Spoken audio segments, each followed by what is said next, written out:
everybody, and welcome back to Lindsey's Little Library. So I'm here today with a bit of a book haul. I was gonna call it small, but it's just a book haul.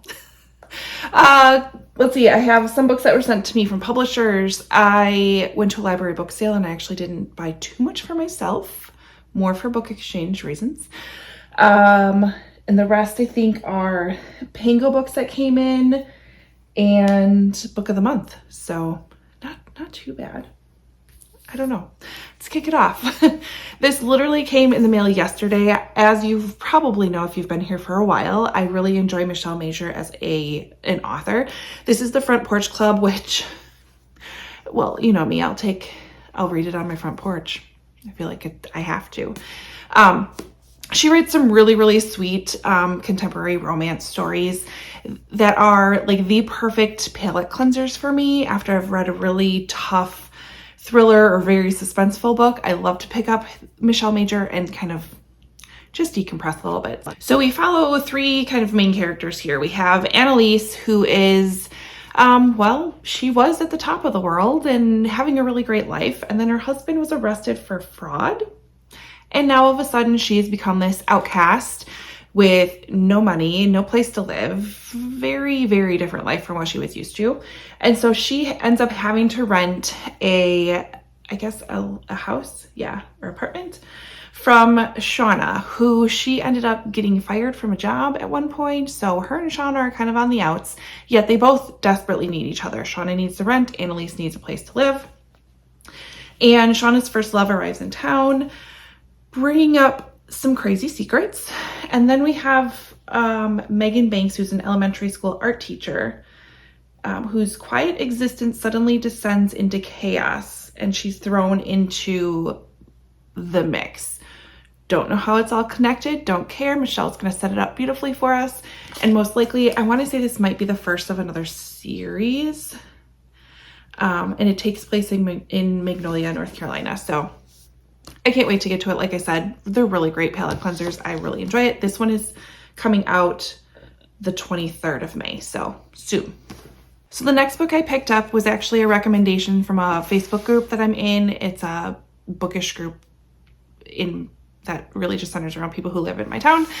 But someone had posted this on there saying they highly recommended it. It's A Cup of Dust by Susie Finkbeiner.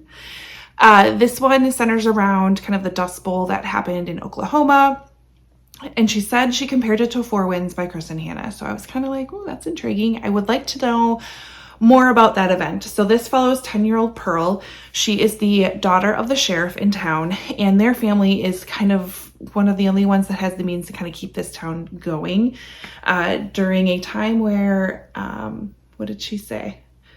Where Jesus and the president seem to have forgotten all about Oklahoma. So it sounds like it's a little desolate, and then this dust storm sweeps up and crosses the Red River, quenching their hopes and dreams. And a hobo shows up in town named Eddie, and Eddie knows a lot about Pearl and is making her really uneasy. And so Pearl's trying to figure out, how does he know her? How do we survive this crisis that's going on right now? But like I said, she raved about this, so I found it on Pango and used some of my Pango bucks. So we'll give that a whirl. Another book that was sent to me by the publisher is The Good Luck Cafe by Annie Raines. Really interested in this one as well. Again, sounds like just a sweet summery book that I'm going to have to pick up at some point. So this one follows our main character, Moira, who's pretty content with her life, kind of living it up, rewarding career, wonderful friends, loving her weekly book club. Sounds like my kind of lady. And she finds out some really horrible news. The town council is planning on demolishing her beloved mother's cafe to make room for parking, and she has decided she's going to fight this. Not knowing she's not going to need to kind of go up against the mayor of the town, who used to be really good friends with her. Until one night changed everything. And now this mayor, Gil, is supporting the council's plans, and Myra has to kind of whittle her way in and try to stop this from happening. So again, sounds like an easy read. I'm excited for it. I just feel like this is a good lake book for sure. Another book I picked up off of Pango on the recommendation of a really good friend of mine is Daring Greatly. This is by Brene Brown. How the courage to be vulnerable transforms the way we live, love, parent, and lead. I'm always on a mission to just get better at getting better. So this is just the next book that I'm going to take up. I figured I would most likely listen to it, but I like having physical copies of these books because I'm a big highlighter. And I like to kind of go back to what parts hit me most as I was reading through it. So I'm excited to get to this one. Another book I picked up actually in Oshkosh.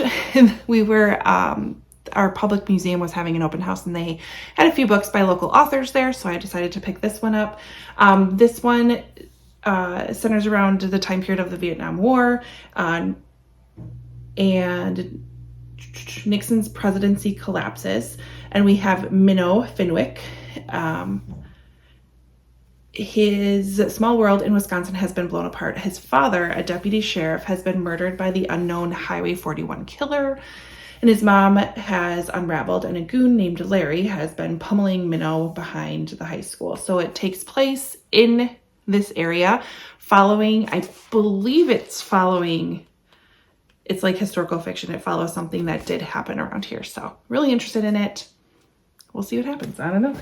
So the next couple of books I was also sent actually by the author, by Daphne Perry. She reached out to me and offered to send me a couple of books for her to try. And I've totally been on a romance kick lately. So I, of course, agreed. We have Tattered and Coach. Tattered follows Tia. She had a rough start at life. Her mother basically dumped her in a garbage can and she grew up really just kind of fighting for life and not living in bargain bin clothes. It's never been full of glamour. She ended up meeting a very rich and charismatic man who took interest in her. But of course, she's like, there's no way that he would be interested in me.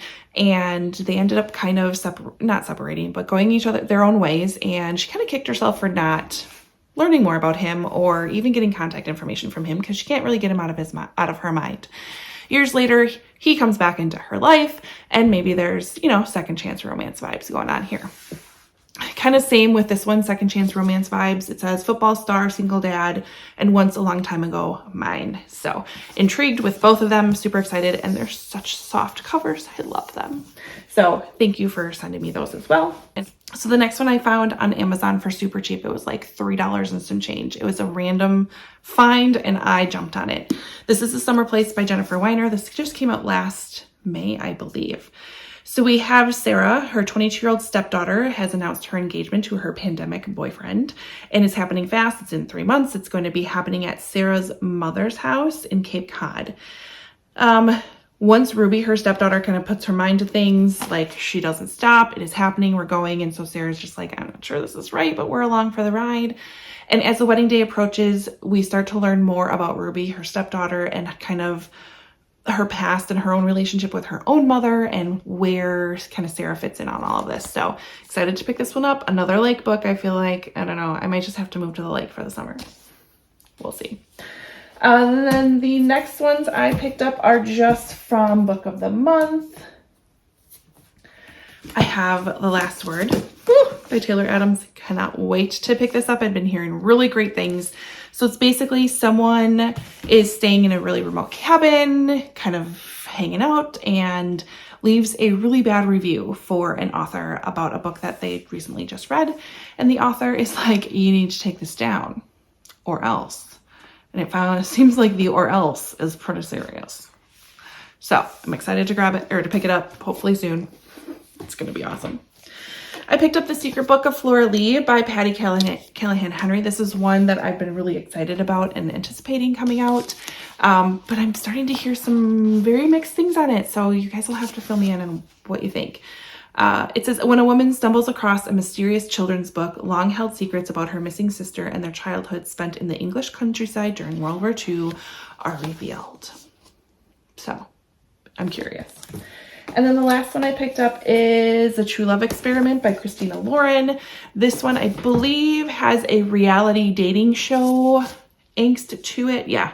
So it says, sparks fly when a romance novelist and a documentary filmmaker join forces to craft the perfect Hollywood love story, but only if they can keep the chemistry between them from taking the whole thing off script.